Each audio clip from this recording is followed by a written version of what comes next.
Welcome, everyone. I'm excited to kick off our presentation today on ecosystem services. This is the first slide, so I just want to briefly introduce the topic. We'll be exploring how natural ecosystems provide vital benefits to us all. Over the course of this presentation, we'll look at what ecosystem services are, why they matter, and how we can protect and sustain them. Let's get started. Let's talk about ecosystem services. These are the conditions and processes that happen naturally within ecosystems, and they play a crucial role in supporting human life. Essentially, they include all the ways that nature helps us live our daily lives, from providing clean air and water to pollinating crops and regulating the climate. The species that make up these ecosystems work together to sustain these processes, ensuring that everything functions smoothly. As we explore this theme, it's important to recognize that our well-being is deeply connected to these natural systems, and understanding their value helps us appreciate why protecting them is so vital. These include a wide range of vital functions that our ecosystems perform to support life on Earth.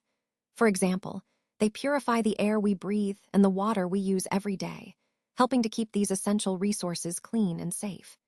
They also play a crucial role in mitigating natural disasters like floods and droughts by managing water flow and storage. Additionally, ecosystems detoxify and decompose waste materials, breaking down pollutants and reducing environmental hazards. Pollination is another key service. Without it, many crops and wild plants wouldn't produce fruit or seeds, which affects food security and biodiversity. They also generate and preserve soils, ensuring their fertility is renewed, which is fundamental for agriculture and plant growth. Dispersal of seeds by animals and plants themselves helps plants to spread and thrive across different areas. Maintaining biodiversity is central to ecosystem health, ensuring resilience and stability. Coastal areas benefit from natural protection against erosion caused by waves, which helps safeguard our shorelines. Moreover, ecosystems protect us from the sun's harmful ultraviolet rays by providing shade and natural barriers. They also contribute to stabilizing the climate partially, helping to moderate temperature fluctuations. This is especially important in managing weather extremes and reducing their impacts. Lastly, ecosystems offer us aesthetic beauty, scenic landscapes that inspire, relax, and enrich our lives. All of these functions are interconnected and highlight how ecosystems are fundamental to our survival and well-being, reinforcing the overall theme of the importance of protecting and preserving our natural environment. Let's take a closer look at the linkages among biodiversity, ecosystem services, and human well-being.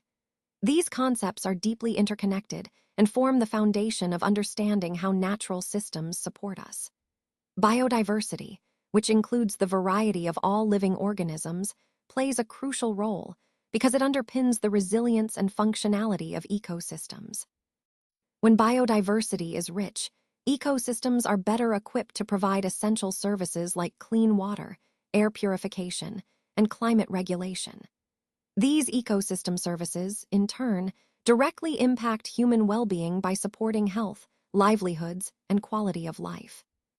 Understanding these linkages helps us see that protecting biodiversity isn't just about nature for its own sake.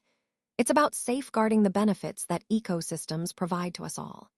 As we move forward in this presentation, keep in mind that maintaining healthy ecosystems is central to ensuring sustainable development and human prosperity. Let's talk about one of the key characters of ecosystem services, the production of ecosystem goods. When we think about these goods, fish and animal products come to mind, and it's interesting to note that many of these are traded in economic markets. This highlights how vital ecosystems are not just for the environment, but also for our economies. For example, globally, the annual fish catch is about 100 million metric tons, which is a staggering amount. And in terms of value, this catch is worth between $50 and $100 billion each year. This really illustrates the significant role ecosystems play in supporting livelihoods and economies worldwide. Understanding these contributions helps us appreciate why conserving ecosystems is so crucial for sustainable development. Biodiversity is generated and maintained in natural ecosystems, where a wide variety of living conditions and chance events come into play. These factors shape the evolution of organisms in unique and fascinating ways. It's in these diverse environments that new species can emerge, and existing ones can adapt to survive. Throughout history, human beings have relied on this rich pool of biodiversity for our needs. For example, we've used around 7,000 plant species for food, which shows just how vast and varied the resources nature provides are.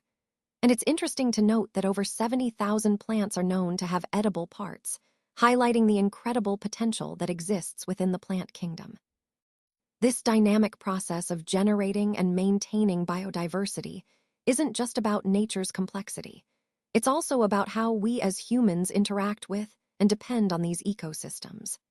It underscores the importance of protecting these natural processes because they sustain not only the ecological balance, but also our own survival and well-being. Let's take a closer look at some fascinating figures.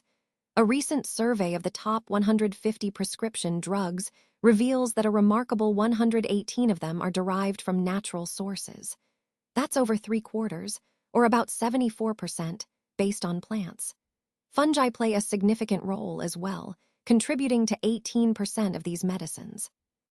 Bacteria account for around 5%, and interestingly, one species of vertebrate, specifically a snake, is the source for about 3%. This highlights just how important natural sources are in modern medicine.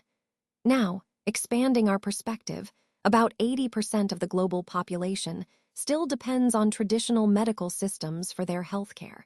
And within these traditional practices, roughly 85% involve the use of plant extracts. So, what does this tell us? It underscores the vital connection between nature and health. Many of the medicines we rely on today originate from natural sources, and a large portion of the world's population continues to rely on natural and traditional remedies. This connection emphasizes the ongoing importance of exploring and preserving natural biodiversity for future medicinal discoveries. Climate and life. Natural ecosystems have played a crucial role in helping to stabilize our climate and prevent the Earth from overheating. They do this by removing more of the greenhouse gas carbon dioxide from the atmosphere, especially as the sun has grown brighter over millions of years. This process has been essential in maintaining a balance that supports life as we know it. However, it's important to recognize that life itself can also have a destabilizing effect on the climate. It can create positive feedback loops that reinforce climate change, particularly during transitions between interglacial periods and ice ages. These feedbacks can accelerate changes in climate, making these periods more dynamic and complex. So, understanding how natural ecosystems influence climate helps us see both the stabilizing and destabilizing forces at play. It highlights the interconnectedness of life and climate, which is a central theme in understanding our planet's past, present, and future. When we look at the Earth's water cycle, about 119,000 cubic kilometers of rain fall onto land each year. To give you a sense of scale, that's enough to cover the entire land surface up to 1 meter deep. Now, this water doesn't just sit there. It's absorbed by soils, which then either feed plant roots, recharge aquifers, or flow into surface streams. Soil plays a crucial role in managing this water. It acts like a natural buffer, slowing down the rush of water during flash floods. This is especially important in preventing sudden, destructive flooding events. However, when soil is bare and exposed, it becomes very vulnerable. Without plants or plant litter, the soil can't protect itself from erosion or rapid runoff. Rain also compacts the soil surface, especially if the soil has been loosened by tillage. This compaction turns the soil into mud very quickly, which reduces its ability to absorb water and increases runoff. So, protecting soil with vegetation is essential for mitigating floods and droughts. Plants and their litter help maintain soil structure, improve water infiltration, and reduce the risk of flooding, while also making sure that water stays available during dry periods. This interconnected system highlights the importance of sustainable land management in our overall efforts to deal with climate variability. So let's talk about the services that soil provides to our environment. One of the key roles soils play is moderating the water cycle. They help retain water and then release it gradually, which is crucial for maintaining a balanced water supply for plants and other organisms. Speaking of plants, soil is essential because it retains and delivers nutrients to them. Without healthy soil, plants wouldn't get the nutrients they need to grow and thrive. Another important function of soil is its role in decomposition. Soil breaks down dead organic matter and waste, which not only recycles nutrients, but also helps eliminate many potential human pathogens, making the environment safer for us. And perhaps most critically, soil is a key player in regulating some of the Earth's major element cycles, specifically those of carbon, nitrogen, and sulfur. These cycles are fundamental to maintaining the balance of our planet's ecosystems.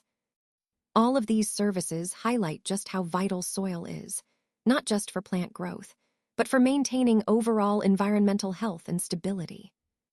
This slide doesn't contain enough information. That's why we're moving to the next slide.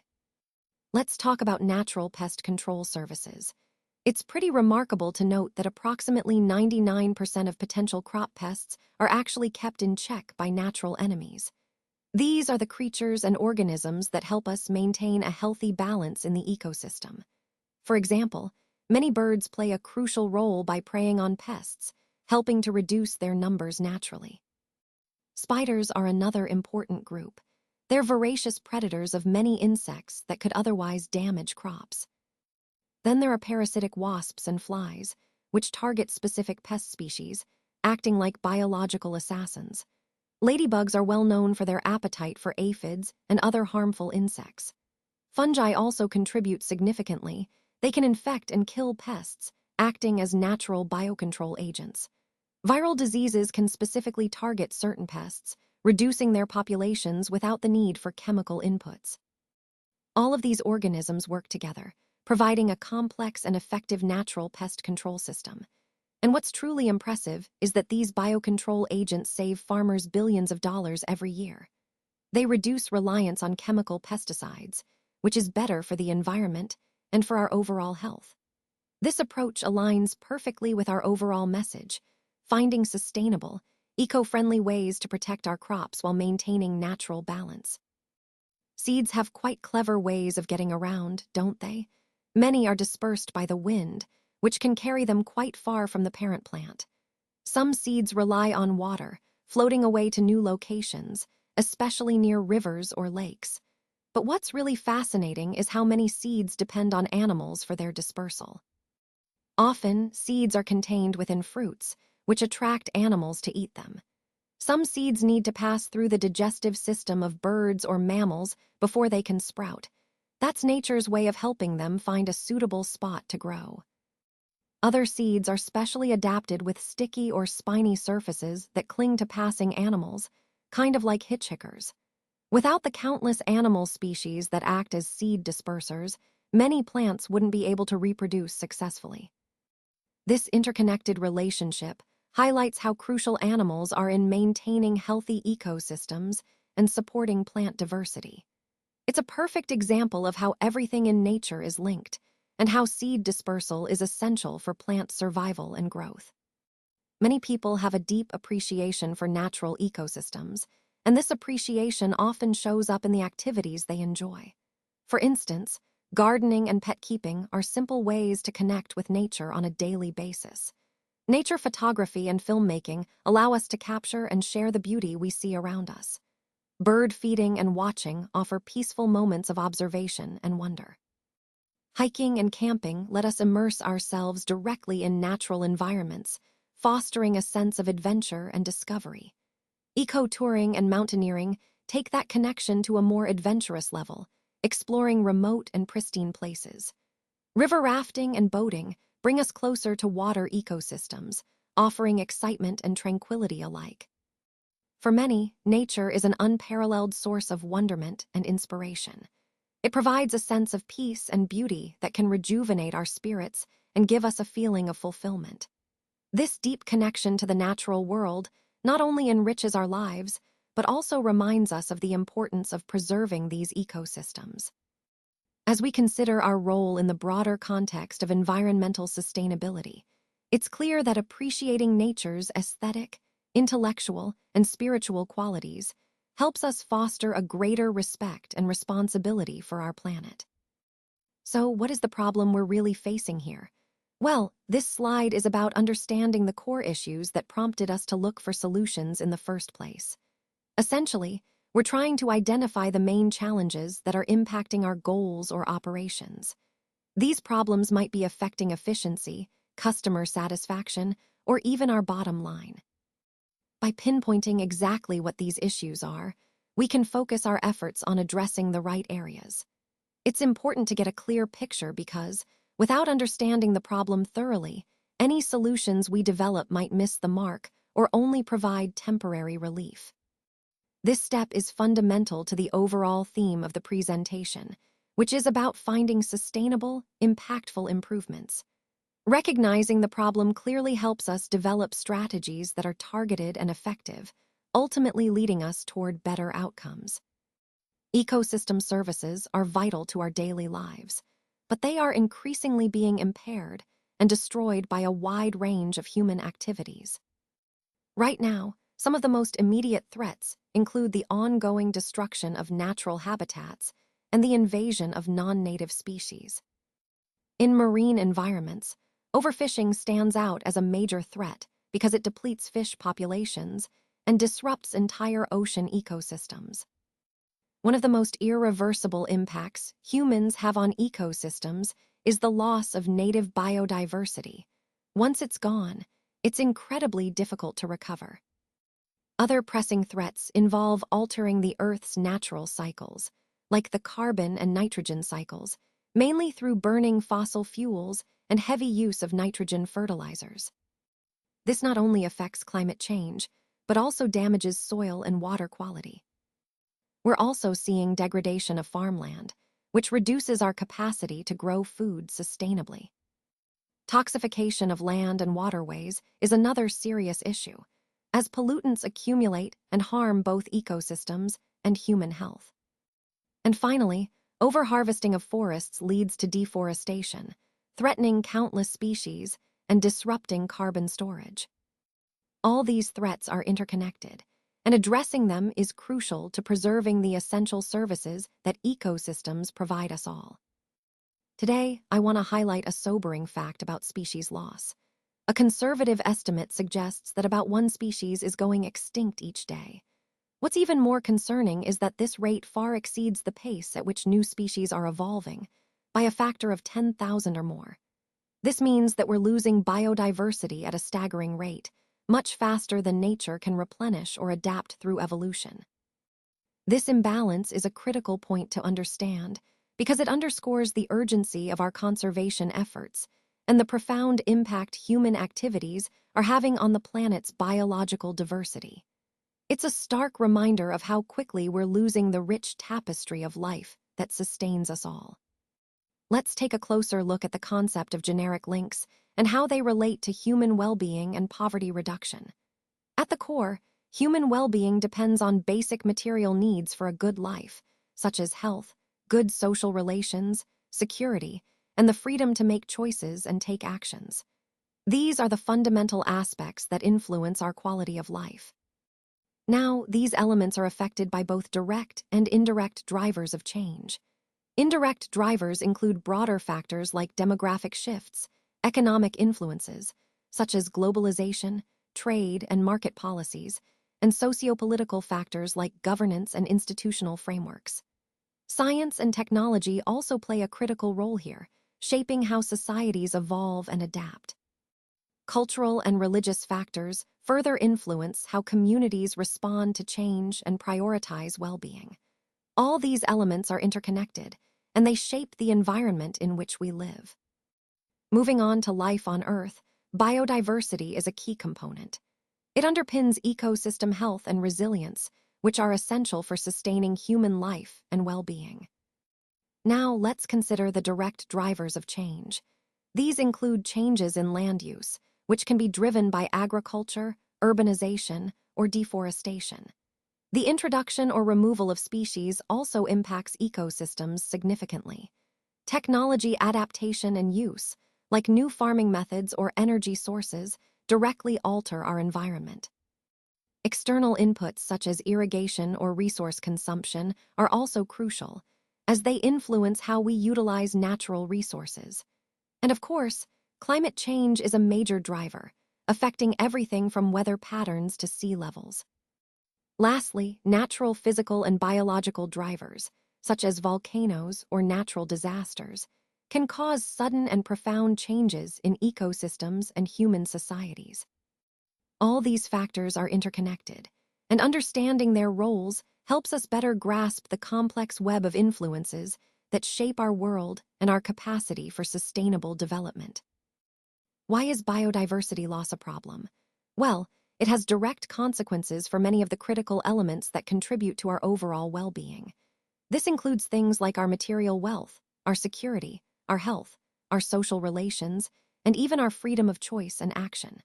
When biodiversity declines, it sets off a chain reaction. Biodiversity influences ecosystem functioning, which in turn affects the ecosystem services we rely on daily. These services include things like clean water, pollination of crops, climate regulation, and many more. And ultimately, all of these factors directly impact human well-being. So, understanding this chain, from biodiversity to ecosystem services to our quality of life, really highlights why protecting biodiversity is so essential for our future. Payment for ecosystem services, or PEAS, is basically an arrangement where the people who benefit from ecosystem services actually pay the providers of those services. It's a way to create a financial incentive for conservation and sustainable management. The types of ecosystem services that can be involved are quite diverse. For example, watershed protection helps ensure clean water supplies. Forest conservation is vital for maintaining biodiversity and climate stability. Biodiversity conservation itself is about protecting the variety of life that ecosystems support. Carbon sequestration is another key service, helping to reduce greenhouse gases in the atmosphere. And then there's landscape beauty, which supports ecotourism and local economies. Creating markets around these services not only encourages conservation efforts, but also supports local livelihoods, making it a win-win situation.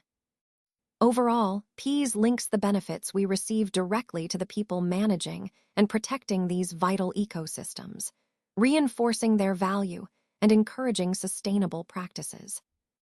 Continuing from where we left off, let's talk about how we can increase the economic value of forest ecosystems. By doing so, we not only support conservation efforts, but also create tangible benefits that can motivate local communities and policymakers alike.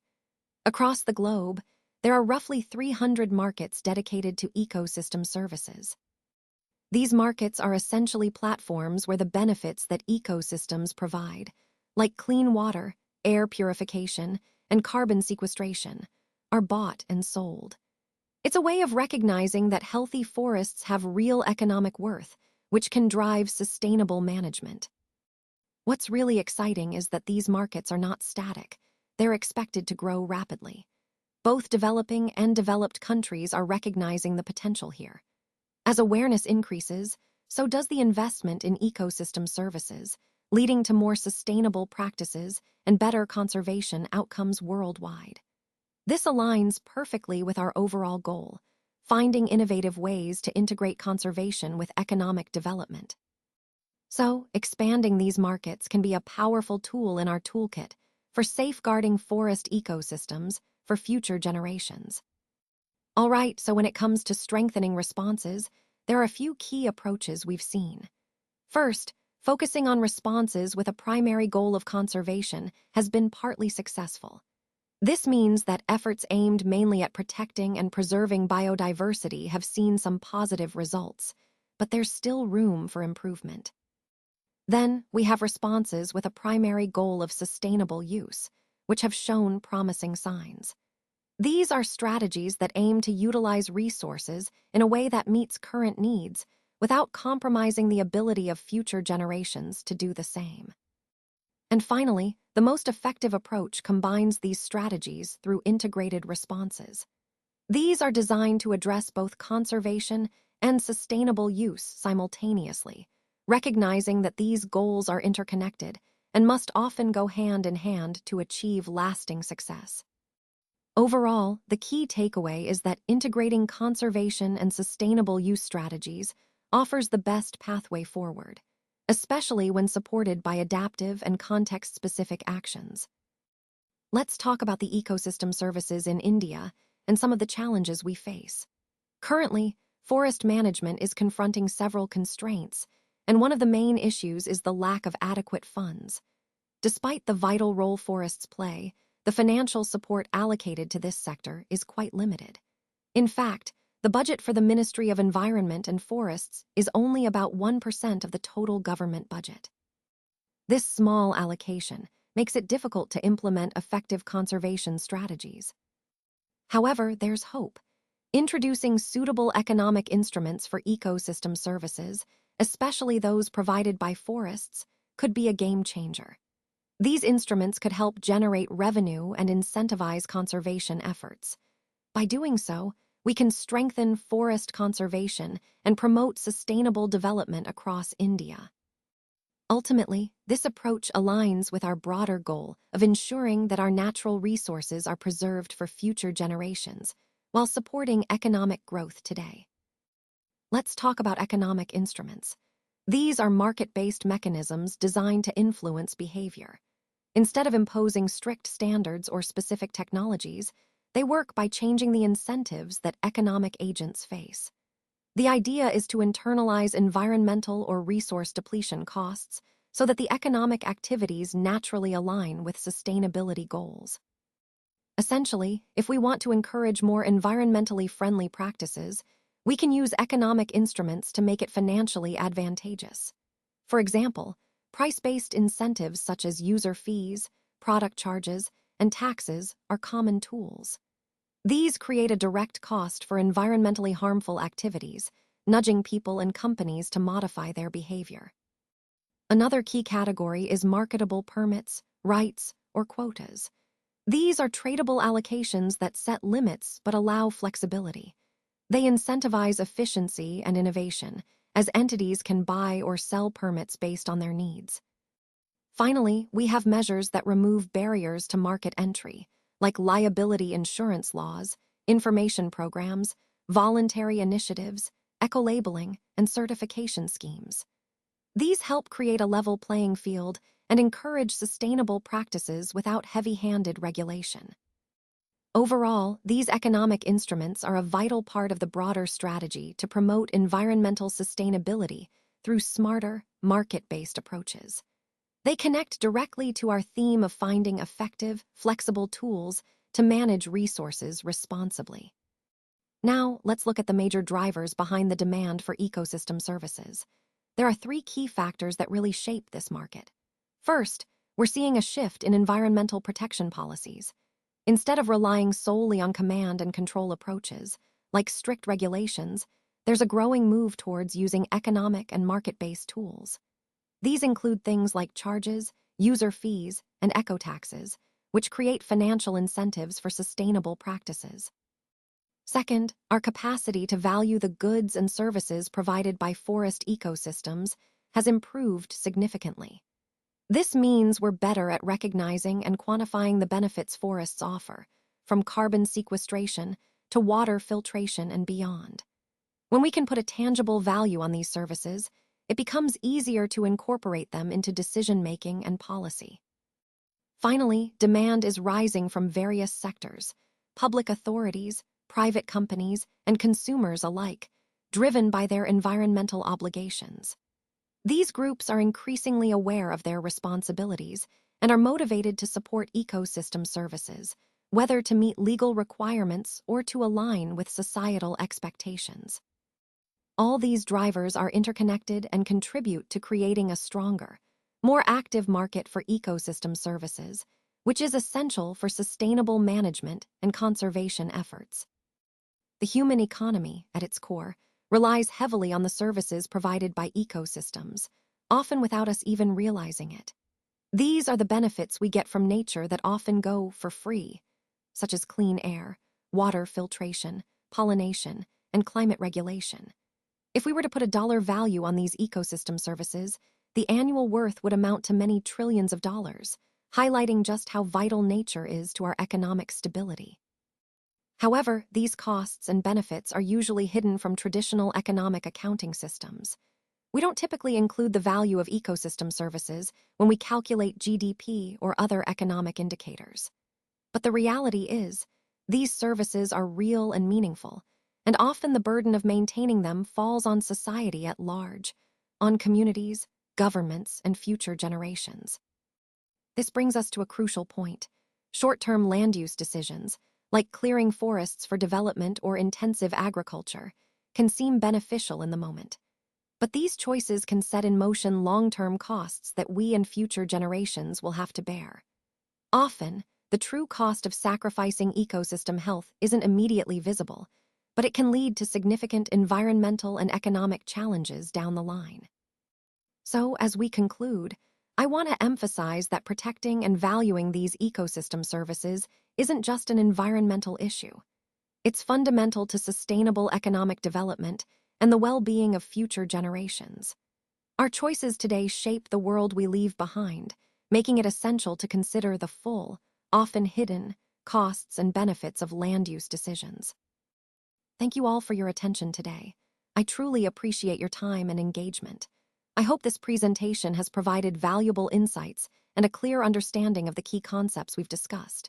Remember, the ideas we've explored are meant to inspire action and innovation in your work. If you have any questions or want to discuss further, please feel free to reach out. Once again, thank you for being part of this session. I look forward to seeing how you apply these ideas moving forward.